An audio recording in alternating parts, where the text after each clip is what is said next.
selama ini para kiai tidak berani menyampaikan kebenaran apa yang sudah ada di kitab Ihya Ulumuddin, yakni apa? Tentang bahayanya tipu daya Ba'alawi, ya kan? Itu yang pertama.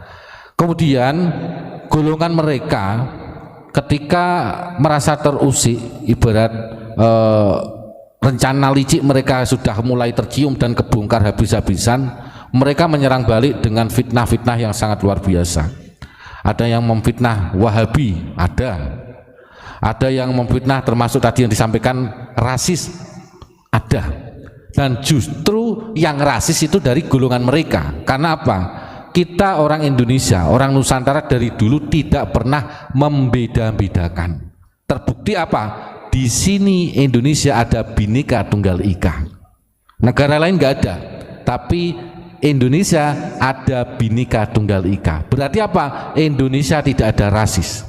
Justru yang rasis adalah dari para imigran-imigran Yaman yang cucu-cucunya sekarang itu saat ini menebar rasis. Contoh, aneh Dzurriyyah Rasul, kamu harus cinta sama Habib Rizik, ini seorang wali. Ini kan goblok ini namanya. Ini penyesatan ini. Ini siapa yang ngomong? Itu ada videonya di YouTube, namanya Habib Novel Al Idrus, itu Solo. Sedangkan dia sendiri di Solo itu numpang, tetapi lupa ketika dia ibaratnya dikasih hati jaluk rempelo. Iki kalau orang Jawa, Pak. Tapi karena sudah kebangetan, saya sebagai orang Jawa Tengah, saya harus berani menyampaikan karena ini doktrin yang sangat menyesatkan. Kalau seorang wali jelas selalu mendoakan kebaikan kepada setiap umat atau makhluk ciptaan Allah. Itu salah satunya. Lah kan bisa dilihat, wong doanya saja itu semua jelek kok, ya kan? Bahkan ingin menghancurkan negara Indonesia, selalu melawan pemerintah, kok dianggap wali. Ini sekolahnya di mana? Indonesia, tanah Jawa ini sudah gudangnya wali, bro. Betul Pak Ibron? Hampir setiap desa ini banyak walinya. Tetapi karena doktrin-doktrin mereka itu ingin menenggelamkan termasuk Wali Songo, Dzurriyyah kerajaan, bahkan sampai ke ulama-ulama Nusantara. Contohnya, mohon maaf, di area makam Sunan Bonang, ya kan, dulu tidak ada makam namanya Habib Al-Jufri, Al-Kaf atau Al-Siapa. Tapi pada saat ini kita kecolongan di area makam Sunan Bonang, di situ ada banyak makam Habib-Habib. Sedangkan Dzurriyyah Wali Songo, Dzurriyyah kerajaan, saking takzimnya saja tidak berani meminta dimakamkan di lokasi area makam Sunan Bonang. Betul Pak Imron? Nah, ini kalau tidak kelakuan orang-orang Yahudi nggak mungkin. Kalau orang Nusantara pasti ada namanya tata krama dan etika. Tetapi pada saat ini Nusantara sudah cerdas semua, termasuk mereka bahkan ibaratnya ada doktrin kalau tidak mencintai Habib kafir. Ini doktrin sesat, nggak masuk surga macam-macam. Lah ini kan doktrin-doktrin yang menyesatkan. Ulama-ulama Nusantara ditenggelamkan gara-gara kitab dirubah oleh Wahabi. Mereka akhirnya merubah sejarah para wali, sejarah kerajaan, bahkan sejarah NU dan sejarah Jatman. Berdirinya Jatman Torekoh itu pendirinya adalah Kiai-Kiai Qadiriyah wa Naqsabandiyah. Sejarah Jatman dirubah, sejarah NU mau dirubah, bahkan di tubuh PBNU sendiri banyak Habib-Habib yang sudah menyusup di organisasi NU. Sedangkan muasis NU itu tidak ada yang namanya Habib. Bahkan mereka membuat tandingan 1926 berdirilah NU tanggal 31 Januari, maka 1928 mereka membuat tandingan, ya kan, yang didukung oleh Belanda pada saat itu, yakni namanya Robitoh Alawiyah. Kok sekarang ada doktrin antara kiai dan Habib tidak bisa dipisahkan dari dulu? Ketemunya di mana? Mereka justru malah memisahkan diri. Tapi pada saat ini mereka menyusup, mulai ranting, ya kan, MBC, PCNU, PBNU sampai PBNU, ya kan, ada yang muhtasar posisinya macam-macam. Ini NU mau dihancurkan oleh orang-orang tersebut. Kita pada saat ini harus sadar dan berani menyampaikan kebenaran, karena ini kaitannya keselamatan negara kesatuan Republik Indonesia. Mereka sudah berani terang-terangan menghina para kiai, menenggelamkan para pahlawan, para alim ulama, dan bahkan mengakui Indonesia milik Tarim, Jawa milik Tarim. Ini kan kurang ajar Pak Imron. Kalau dibahas ini memang sampai pagi sampai subuh pun tidak akan pernah selesai Pak Imron. Nah gimana Pak Imron? Ini terspesial buat Kang Ridwan. Setuju enggak kalau Indonesia atau khususnya Pulau Jawa ini miliknya Tarim? Tolong Kang Ridwan 212 jawab di kolom chat. Indonesia atau Pulau Jawa ini miliknya Tarim. Setuju enggak sampean? Kalau sampean setuju berarti sampean bukan keturunan dari Nusantara. Ya. Berarti sampean sendiri punya iktikat untuk menenggelamkan daripada leluhur panjenengan sendiri. Jangan-jangan nanti Ki Ageng Grebek diganti juga namanya. Ini yang sudah terjadi, seperti Ki Ageng Penanggungan diganti. Kenapa kita diam? Nah ini tolong Kang Ridwan kalau masih station dijawab di kolom chat ini, setuju enggak kalau Indonesia atau Pulau Jawa ini diakui miliknya Tarim? Dijawab. Jangan bisa mengkritisi, tapi saya juga bisa mengkritisi daripada apa yang Anda lakukan. Artinya apa? Kita berusaha jangan sampai leluhur kita ditenggelamkan oleh orang-orang yang mempunyai kepentingan untuk merusak daripada Indonesia ini.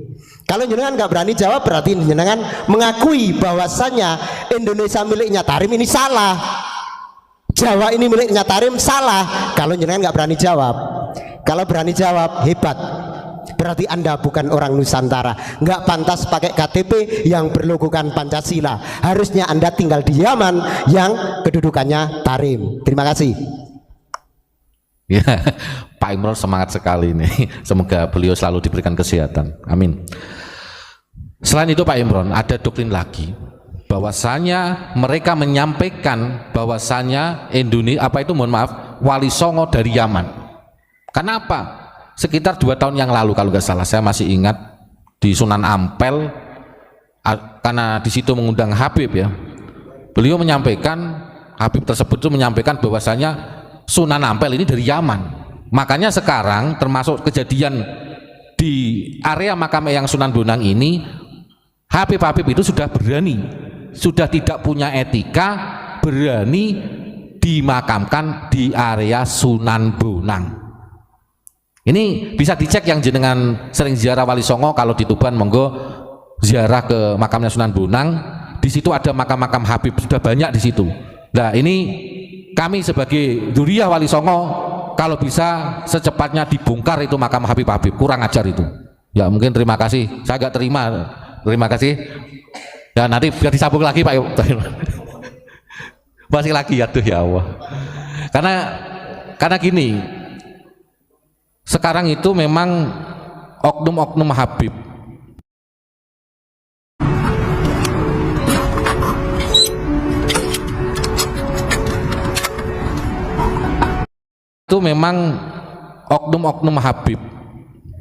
dan bisa dikatakan sudah menyeluruh ya, sampai ke pelosok-pelosok desa. Kenapa di Tulungagung ada petilasannya Pangeran Benowo juga diganti Al-Muhdor? Karena di Tulungagung ada Habib yang bermarga Al-Muhdor, pasti akan diganti sesuai dengan marganya. Lah wong Pangeran Benowo ini terah kerajaan asli, terah Wali Songo, kok Habib berani-beraninya merubah menjadi Al-Muhdor? Kamu-kamu itu, kalian-kalian itu harusnya sadar, di Indonesia itu dibawa oleh Belanda.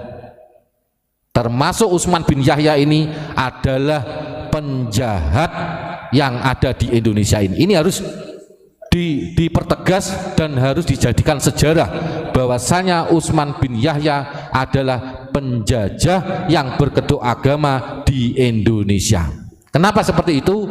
Karena gara-gara fatwanya Utsman bin Yahya banyak kiai-kiai di Banten yang meninggal dunia. Itu ada kejadian geger Cilegon.